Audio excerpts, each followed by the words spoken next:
Greetings, everyone. It's not the midweek war. If you notice, I didn't do an episode on Impact this week because I was going to see a play. There was a bunch of things in the air. Plus, I knew Slammiversary was this weekend, so I figured I would watch the Impact episode, and then for shits and giggles, I'd watch Slammiversary. And well, I'm not going to talk about the Impact episode because honestly, it was a bullshit filler episode.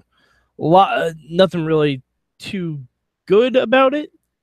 It was the last episode from India. It was basically a house show. But I watched Slammiversary today. Now, I have to point out I wasn't expecting much from Slammiversary. They surprised me by delivering a really fun pay-per-view. I mean, well, I mean, all right, I'll break this down match by match because, like, there was a lot of really good stuff in here. The first match was a four-way tag team match for the Tag Team Championships. You had LAX, you had Laredo Jr. and Laredo Kid and Garza Jr. Sorry, I'm just bringing up my notes at the same time here. You have El Hijo del Fantasma, who you may know as King Cuerno, and Drago, who you may know as Drago, against Marufuji and Ishimori. Yeah, I didn't hear their names enough to really get them down. But holy crap, what a way to start. I mean, it reminded me of TNA pay-per-views of old where they just started off with the crazy-ass matchups that's going to get everyone's butts out the seat. It was really, really a lot of fun. Everyone was on point. There were high spots galore. It was a really good time. I mean, LAX retained, which, you know, should have been expected pretty much. Diamante even got some big high spots in against some of the other luchadors. It looked like she might have hurt her knee during one of the spots, but it was still a really, really fun match. Like, huge opening for the card. Definitely did not expect it, and I was really, really pleasantly surprised. I mean, I guess with some of the people involved, I shouldn't have been too shocked, but they all brought it. Like, it was a good start. I was like, okay, at this point, I kind of thought, okay, maybe this is the best match that's gonna be on the card. I might have been wrong. I don't even know what my favorite match on the card was yet. The next match we had, again, was not expecting much from this. It was Eli Drake and Chris Adonis against Moose and NFL running back Deangelo Williams. You may know him from the Steelers, from Carolina Panthers. Again, TNA does not have a successful track record with having football players in tag team matches. Pac-Man Jones, anyone. But I have Deangelo Williams. Bravo, sir. Bravo. He kicked ass. I mean, he didn't sell as much, like getting beat down as much I would have liked, but it was a showcase match. He did a standing moonsault. He was really, really good. Like, honestly, I think he wrestled a little bit better than Moose. You know, that's a possibility. It ended with the only thing that there was one kind of little botchy thing at the end. Deangelo Williams, the big high spot was he was going to frog splash. I think it was Eli Drake through a table, and he hit the frog splash, but kind of missed the table, which was a little funny. But you know, they got the win. It was a really fun match. I'm like, okay, all right, Slammiversary, you're 2 for 2 now. Let's see where this goes. Now this next match is weird. It was a strap match between EC3 and James Storm. It was a fine match. Nothing really wrong with it, except the finish was very, very weird. I don't really know if this is a work, if something seriously happened. I don't think it's something seriously happened because basically EC3 planted James Storm's head into the ring post.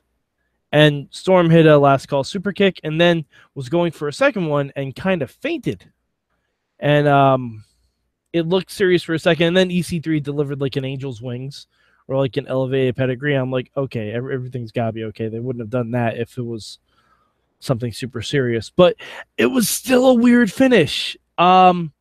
I don't know if this is the end of James Storm in TNA. It might just be the continuation of their story.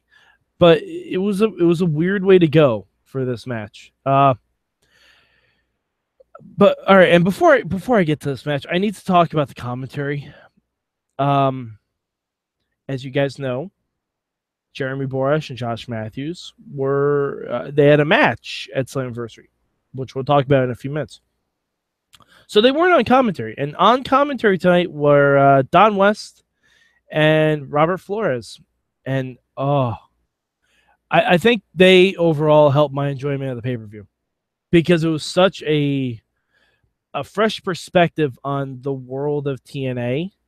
And it was nice to watch an entire TNA programming without arguing and bickering.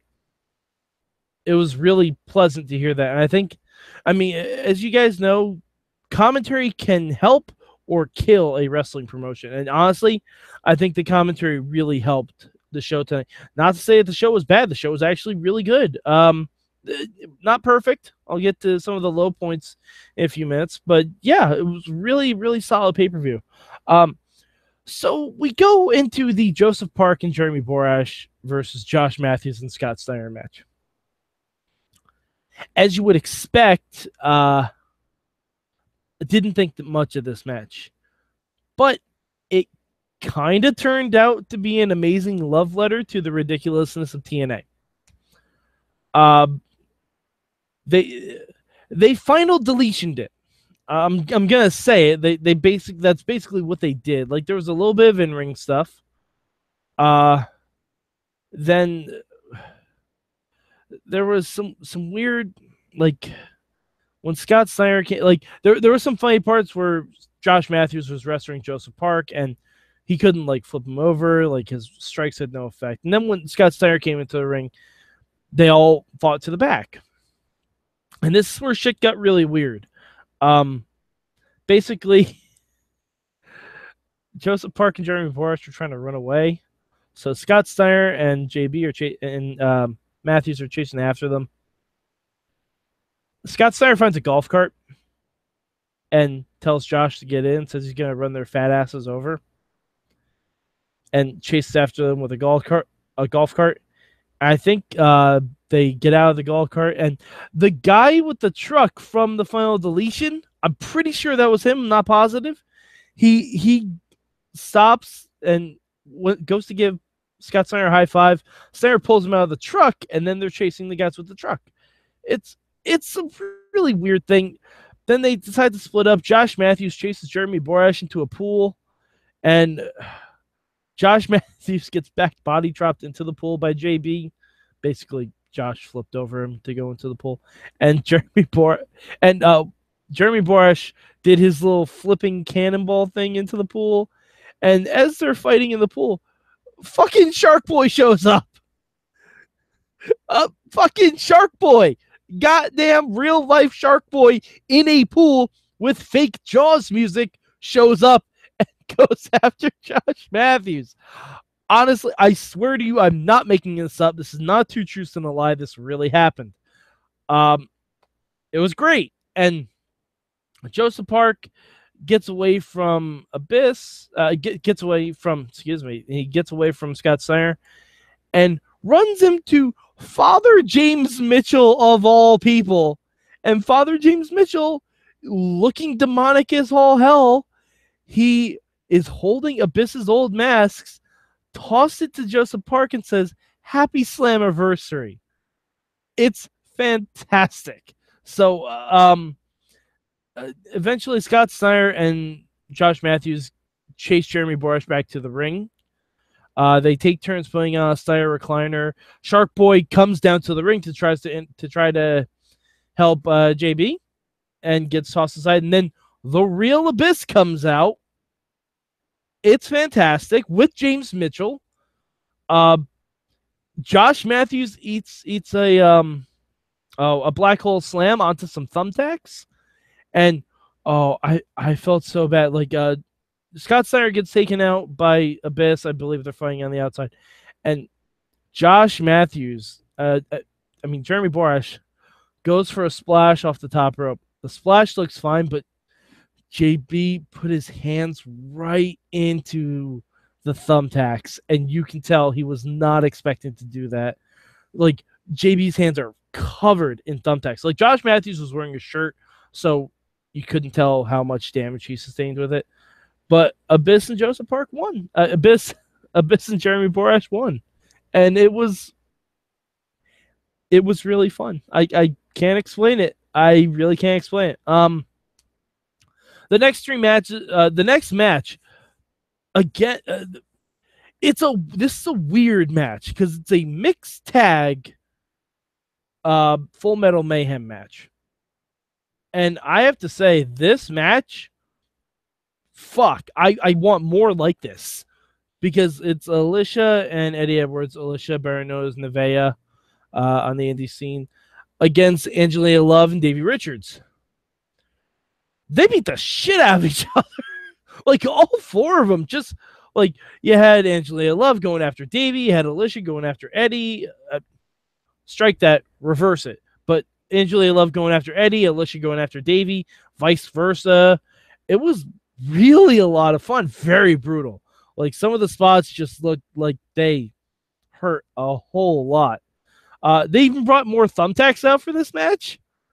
Yeah, like, there were thumbtacks in this match, and I believe Alicia took a bump onto the thumbtacks. There was also a part where Angelina tried to pour thumbtacks in the mouth of Eddie Edwards. And it was a short match, too. Like, yeah, it's the shortest match on the card. It was not even 10 minutes, but damn, was it a lot of fun. It was a lot of fun. I think this might have been my favorite match of the card. It might have been, because Eddie Edwards and Davey Richards have such a low bar for me. Like, they're great as a tag team. I don't mind them as a tag team at all, but as a singles, neither of them have ever impressed me. This match was amazing. Like, it blew my expectations out of the water. And honestly, yeah, I think it is my favorite match of the night. I think it is. I think I'm gonna say that. The next match, we had an X Division title match, 2 out of 3 falls, which I thought this was gonna be my favorite match of the night, and it was still real fun. But yeah, it was Ki and Sonjay Dutt. Ki got the first fall by doing a wicked roll up into a Warrior's Way.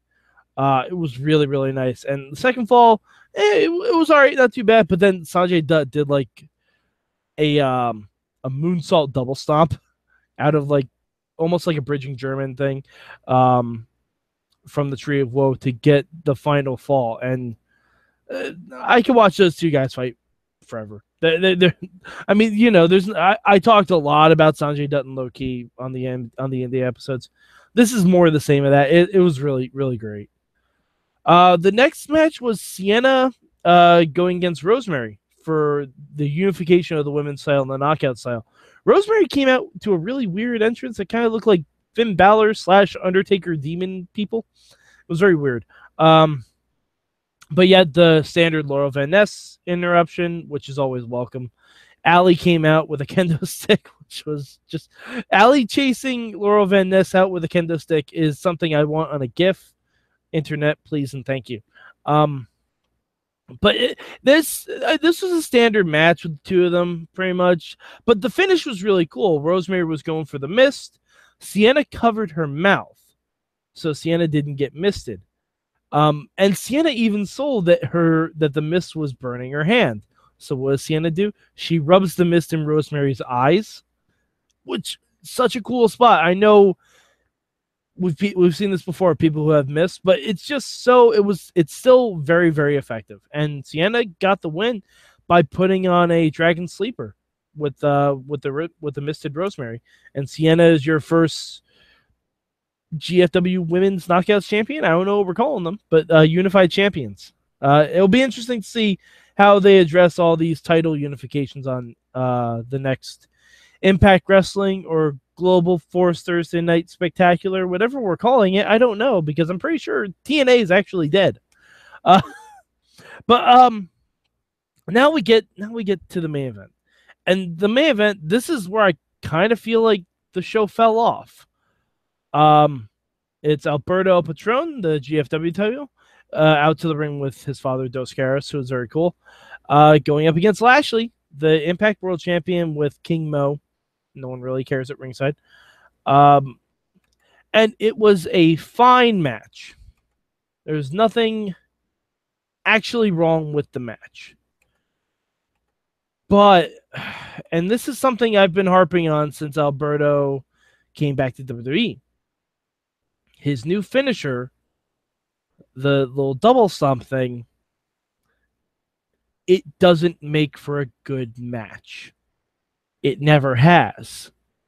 Not even when he was in Lucha for a hot second. It's just the mark of a good finisher is a move that you can hit on anyone and from anywhere, more or less. That's the mark of a good finisher. That's why everyone loves the RKO. That's why you love Sweet Chin Music. That's why you love, stuff like that. Like a 5-star frog splash. RVD can hit from anywhere. Like that. That's why people love finishers like that. This double stomp finisher of Alberto Patron, it's garbage. And it fouls up any match he's in because you have to take 10 years to set up for it.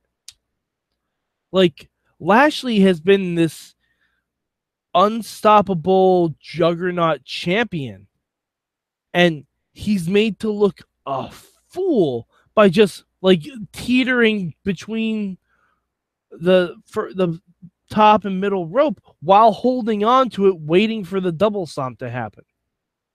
It's ridiculous. And the number of setups that tried to, like, it just takes you out of the match completely because it's not organic at all. It's not even close. And honestly, this was the only match that really fell flat for me. Everything else was pretty solid. And plus, this match was really long. This match was almost 20 minutes. And Alberto and Lashley, they're not exciting guys. I'm sorry, they're not. I mean, they're really not.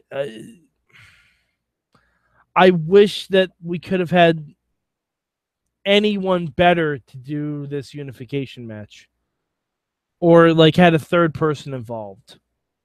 Just something. Like I think this match needed something extra. And you know what? I will say this: didn't have interference, and I was expecting a lot of shit, but basically a clean finish, which that's a good thing. Can't say anything about that. That's good. I hope that trend continues. But yeah, Alberto did get his stupid little double stomp in. He became the unified champion. Okay, so I think that's it for Slammiversary. I'm trying to think if I missed anything. Oh, they had a backstage segment where Dutch Mantel couldn't find Bruce Pritchard, which, I mean, that didn't pay off at any point. LAX said they're going to have a new member. I thought it was going to be Alberto Patron. I thought that's where we were going with this. Hell, it still might be where we're going with this.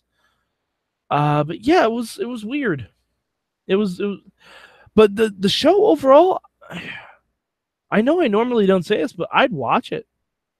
I'd watch like at least 2/3 of this again. Definitely the first match. Definitely the Full Metal Mayhem match.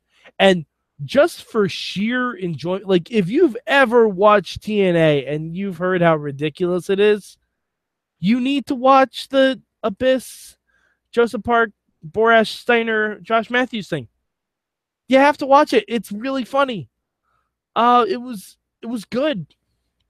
And if you want to see a decent athlete, what he can do in a ring, Deangelo Williams, he did really good. Honestly, the first 2/3 of this pay-per-view were really solid. The Sonjay Dutt low-key match could have been a little shorter. for my taste because that was the longest match on the card. I understand it was 3 falls, but still. Could have been a little bit shorter, like, you know, give some time to one of the other matches. But yeah, overall, it was a pretty solid show. Really solid show, and I wasn't expecting that. Now, with Global Force fully taking over TNA, this means TNA is dead. Hopefully, I guess. And I hope the new Global Force show, whatever we call it, they're probably still going to call it Impact Wrestling. But I hope it's similar to how this show was booked. But I guess we'll see. And I'll still be watching.